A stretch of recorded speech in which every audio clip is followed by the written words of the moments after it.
Το οικονομικό πεδίο τώρα, η μεγάλη συζήτηση είναι πόσο και πώς θα επηρεάσουν τη χώρα μας οι δασμοί 15% που ανακοίνωσε ο Αμερικανός πρόεδρος. Οι εξαγωγείς προσπαθούν να δουν πώς θα βρουν ισορροπία και θα αντιμετωπίσουν αυτήν τη νέα δύσκολη πραγματικότητα. Από τη μία δεν θέλουν να εγκαταλείψουν την αγορά, από την άλλη όμως, όπως λένε, είναι αδύνατο να απορροφήσουν οι ίδιοι τους επιπλέον δασμούς. Τα τελευταία 15 χρόνια τρώμε μόνοι μας σφαλιάρες. Αυτή είναι μια μικρή σφαλιάρα ακόμη, αλλά θα πονέσει. Τη νέα δύσκολη πραγματικότητα που φέρνουν οι δασμοί Τραμπ του 15% ετοιμάζονται να αντιμετωπίσουν οι εξαγωγείς της Θεσσαλίας, αναγνωρίζοντας έστω ότι η πολιτική συμφωνία που υπογράφηκε θα αφαιρέσει την αβεβαιότητα. Πλέον έχουμε μια συμφωνία.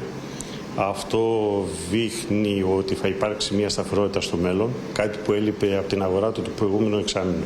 Στην πρώτη γραμμή των προϊόντων που θα πληγούν από τους δασμούς είναι οι ελιές, τα κομποστοποιημένα και νοπά φρούτα, τα γαλακτοβιομηχανικά προϊόντα όπως φέτα και γιαούρτι, αλλά και τα ακτινίδια που στέλνουν στην Αμερική 21.000 τόνους με πολύ μικρό περιθώριο κέρδους. Το 15% είναι μεγάλο το νούμερο. Οπότε όσο και να δεν μπορούμε να το απορροφήσουμε εμείς με τίποτα, αυτό μόνο αν το απορροφήσει η αμερικάνικη αγορά. Δηλαδή τα σούπερ μάρκετ το μεταφέρουν στους καταναλωτές εκεί. Σίγουρα θα υπάρξει ένα κομμάτι το οποίο θα προσπαθήσουν να το απορροφήσουν, αλλά δεν νομίζω ότι η αγορά είναι τέτοια που το επιτρέπει.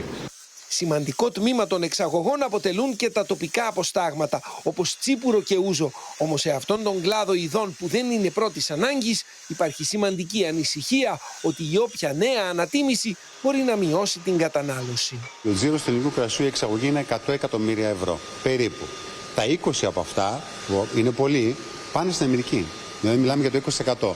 Αν έχουμε λοιπόν μονάδες να πέφτουν, εκεί πονάμε πολύ.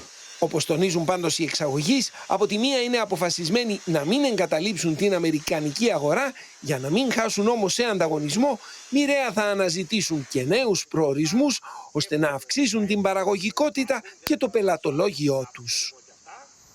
Ο Πρωθυπουργός